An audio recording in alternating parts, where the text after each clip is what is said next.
Let's now return to the topic of selectors. Recall that a selector is that part of a CSS style which specifies what HTML elements will be governed by that style. There is actually a really powerful set of ways to select elements using inheritance. Let's understand how this works.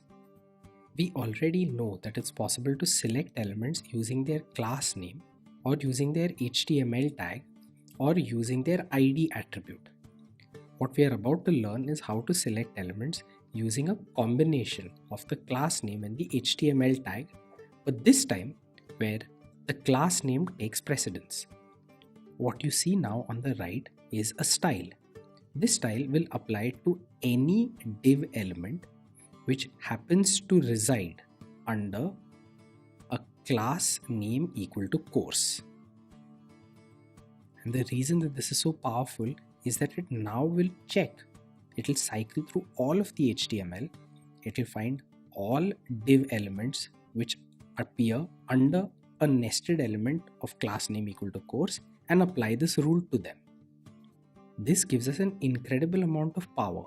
With just this one style, we have changed the formatting of every div element anywhere under any class name equal to course. We do the same now for any block quote element which appears under a class name equal to course. For instance, you can see in the HTML code which is on the left that we have an overarching div with class name equal to course, within which we have a pair of block quote elements. The style that we define on the right will apply to both of these block quote elements. For both of these block quote elements, the color will be set to red.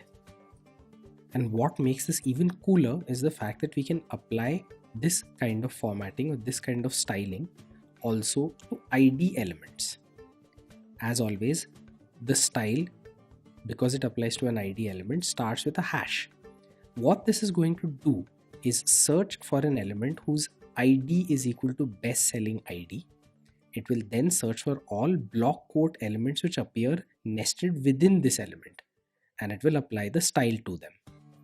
As you can imagine, we can now format a very large number of HTML elements with just a few styles.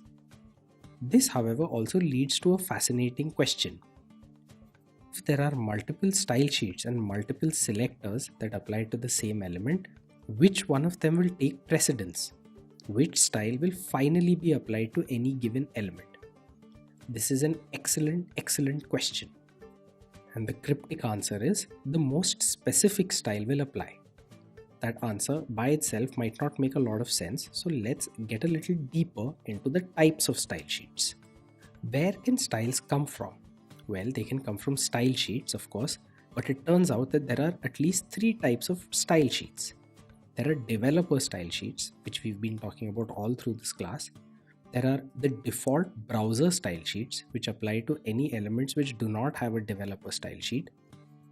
And then lastly, there are user style sheets.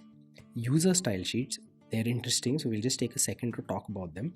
It is possible for a user to specify a style sheet in most modern browsers. You might never have heard about this or even thought about it, but these are actually quite commonly used for reasons of accessibility. For users who have certain visual impairments, it is important for them to customize the appearance of pages that they visit. User style sheets are how they enable this. In any case, let's move on. By far the most common type of style sheets are developer style sheets. And as we've already seen, it's perfectly possible for a whole bunch of different styles specify different values for the same property of an element. Which style will then win out? Well, that's what we have to figure out. The first thing to keep in mind is that across these types of style sheets, developer style sheets have the highest priority.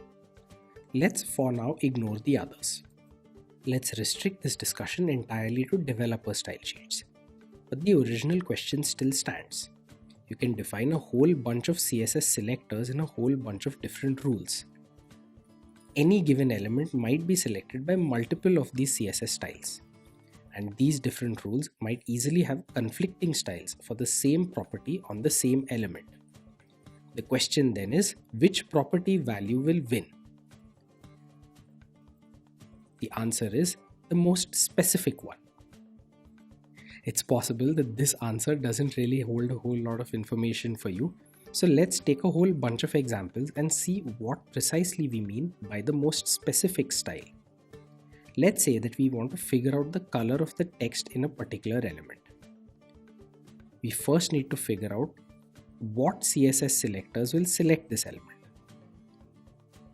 If there are no selectors, walk up the hierarchy and find any parent elements which have been selected by some other selectors. If it so happens that absolutely no element up the hierarchy, i.e. no parent, has had any style selected, well then you will default to the browser or the user style sheet. This will very rarely happen. More commonly, you'll find that multiple conflicting styles will apply to a given element. And here is where the specificity comes in. Take for instance a style which applies to all div tags. This is less specific than a style which applies only to class name equal to course. So in this particular context, the second style will take precedence over the first. Now let's take yet another comparison. Say we have a style which applies to all div tags. This is also less specific than a style which applies to a specific ID. By the way, a style which applies to a specific ID is the most specific tag because an ID has to be unique in a given HTML page. Carrying on, let's compare a style which applies to any HTML tag block quote. This is less specific than another style which applies to any block quote which appears inside a div. And every now and then we'll find ourselves in a situation where there are multiple styles which apply to the same element and which have the same specificity. Well, in that case, which style wins out? It's an interesting question. Let's check this out using an example. Let's say that we have three rules applying to classes green color, blue color, and red color. Let's say that we have a class where all of these class values are specified in the attribute value. All of these rules are now equally specific. Which one of them will win out? And the answer is the one that lists last in your CSS file. In other words, in this example, it will be the red color. As an aside, this actually is why cascading style sheets are termed as such. This is where the cascade comes from. Hopefully, you can see now that we can really get a lot done using cascading style sheets, and this is why CSS is so popular.